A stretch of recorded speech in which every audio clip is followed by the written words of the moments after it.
اصحاب صفہ بیٹھے انہوں نے کھانا کھانا ہے، تو نبی پاک صلی اللہ تعالی علیہ وسلم فرمانے لگے جس کے پاس 2 لوگوں کا کھانا ہے نا وہ 3 کو ساتھ لے جائے، اور جس کے پاس 3 کا کھانا ہے وہ 4 کو ساتھ لے جائے، جس کے پاس 4 کا کھانا ہے وہ 6 کو ساتھ لے جائے۔ فرمایا 2 کا کھانا ہے تو 3 کو وہ پورا آئے گا۔ ہمارے ہاں اگر اعداد و شمار اکٹھے کیے جائیں نا تو ہمارے ہاں جتنا کھانا ضائع ہوتا ہے شادی پہ، بیاہ پہ، ولیمے پہ، عقیقے پہ، دعوت پہ، وہ ضائع ہونے والا کھانا اگر جمع کر دیا جائے تو کتنے غریب لوگ ہیں جن بیچاروں کو ہم اچھے کھانے میں شریک کر سکتے ہیں اور وہ بہترین غذا استعمال کر سکتے ہیں۔ کیوں کہ فرمایا 2 کا 3 کھا لو، 3 کا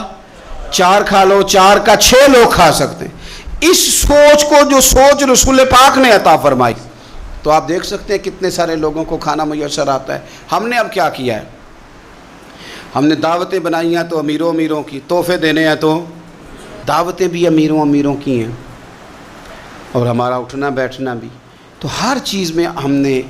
لیول بدل لیا ہے۔ میں بار بار گزارش کرتا ہوں کہ واپس لوٹیں، آپ ان جگہوں پہ آئیں جو جگہ ہماری اصل ہے، جو ہمارا بنیادی کام ہے۔ میرے نبی پاک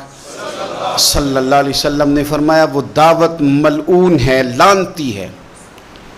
جس میں امیروں کو بلایا جائے اور غریبوں کو نہ بلایا جائے۔ آپ نے جھڑکی کوئی نہیں دینی، جب کوئی دروازے پہ گوشت لینے آ جائے، کھانا لینے آ جائے، کسی موقع پر کچھ لینے آ جائے تو جھڑکنا نہیں، آپ کا لہجہ ٹھیک ہو۔ کپڑوں کی دعوت نہ کریں، آپ گاڑیوں کی دعوت نہ کریں، انسانوں سے پیار کریں، اللہ کے بندوں سے محبت کریں۔ آپ دیکھیں کہ غرباء کے ساتھ جب آپ کا رویہ ٹھیک ہو جائے گا تو اللہ تعالیٰ آپ کو بڑے بڑے نصیبوں سے، بڑے بڑے رنگوں سے اللہ تعالیٰ آپ کو نوازے گا۔ میرے نبی کریم صلی اللہ تعالیٰ علیہ وسلم سے ابو جہل نے، ابو لہب نے مطالبہ کیا تھا کہ ہم آپ کے ساتھ بیٹھنا چاہتے ہیں، پر جب بھی آتے ہیں یہاں بلال حبشی بیٹھے ہوتے ہیں، صہیب رومی بیٹھے ہوتے ہیں، یہ غریب لوگ بیٹھے ہوتے ہیں، تو ہمارے سٹیٹس کے لوگ بیٹھیں گے تو پھر ہم آئیں گے ورنہ نہیں آئیں گے۔ رب رسول کا فیصلہ کیا آیا،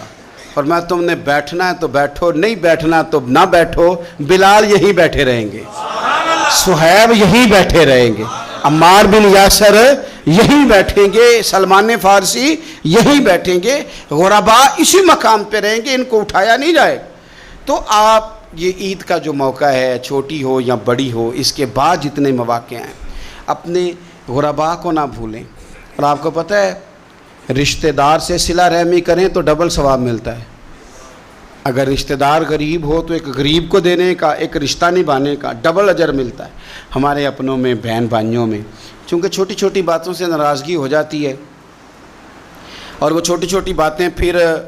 اختلاف کا سبب بن جاتی ہیں۔ ان چھوٹی باتوں سے ہم ایک عقیدے کا، نظریے کا کسی جگہ اختلاف ہو تو بات اور ہے، لیکن چھوٹے چھوٹے ویسے مسائل گھروں میں ہو جاتے ہیں